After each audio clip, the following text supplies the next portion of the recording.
Hi, this is Steve Harper with part 4 of my series about awards, and particularly the Emmys as a case study or as an example. And this part 4 is being nominated for the Emmy. So if you haven't checked out the series up until now, you want to take a look at the other 3 videos that comprise this series, and there'll be one more after this.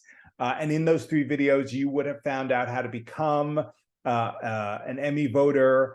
How do you get considered for an Emmy? How do you get in the running? And then how do you get nominated? This one is all about being nominated. And part of the subtext here is these things don't happen magically. They don't happen from on high. And all of us who are out there writing, creating, and, I think there's a way that we can have more balance in our vision of these things where it seems like people are getting plucked and from the universe and being told you're golden, you're brilliant.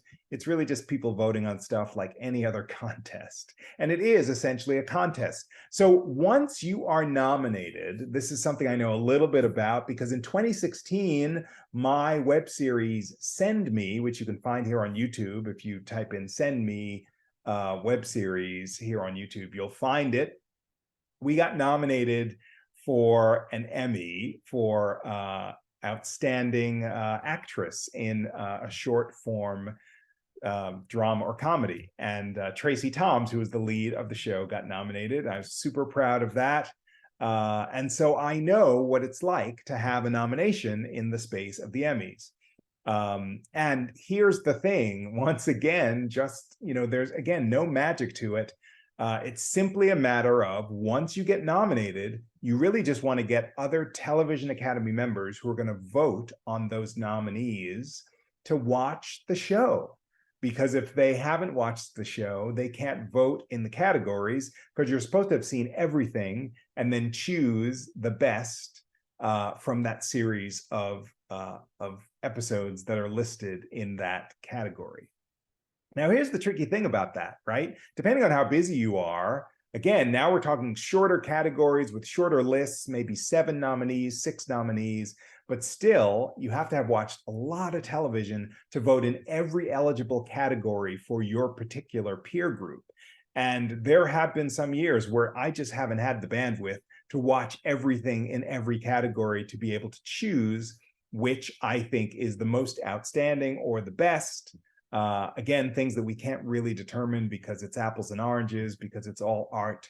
But bottom line is sometimes it's just not possible for me to follow the rules, which are essentially to, have seen everything. You can't vote unless you've seen everything. So I just choose not to vote. And there have been years of the Emmys that I've just skipped because, or certain categories where I just haven't seen enough of the material and there isn't enough time before the deadline. That's kind of what we're up against.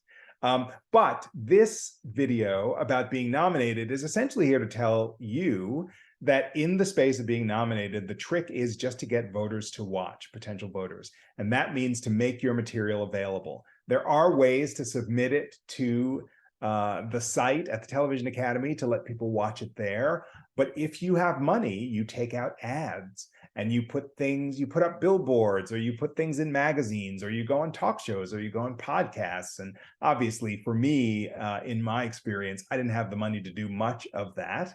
So I simply had people, you were able to watch it. It was running on BET.com at the time, although actually I think it was much later. So it actually wasn't on BET.com at that time, but I submitted it. You could watch it on the Emmy site.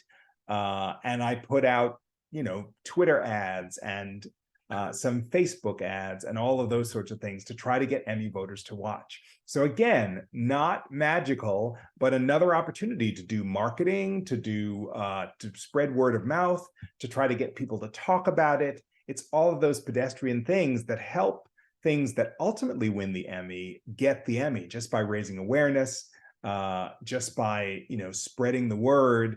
And you can imagine, and you've seen it happen, a show that has an incredibly popular actor in it. Let's say a television show that would have Tom Hanks or Meryl Streep, or those shows may have an advantage over a show that doesn't have those people.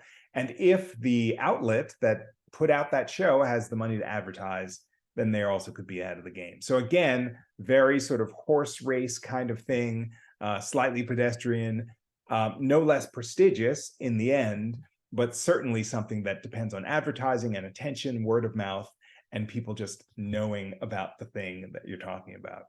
That's how being nominated goes, in the hopes that enough people will recognize, appreciate, and eventually vote for you when the Emmy voting, when actually voting on the Emmys comes around, which again comes a series of emails, and people like me who are members of the Academy get to go in by a certain date and choose, you know, my favorite, my most outstanding choices.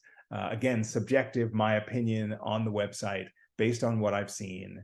And that's the way it goes for people who are nominated, and shows and writers and scripts and all of that are voted on by the peer group in that way.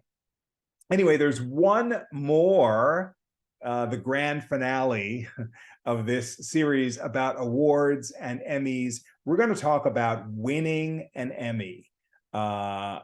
Something that you may at least theoretically know about. We're going to talk about that next.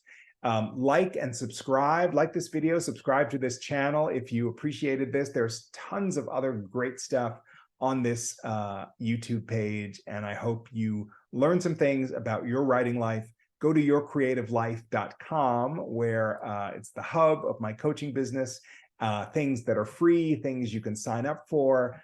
It's a great way to increase your knowledge about the TV industry, and to learn more, to sharpen your writing and change your creative life. Thanks for watching.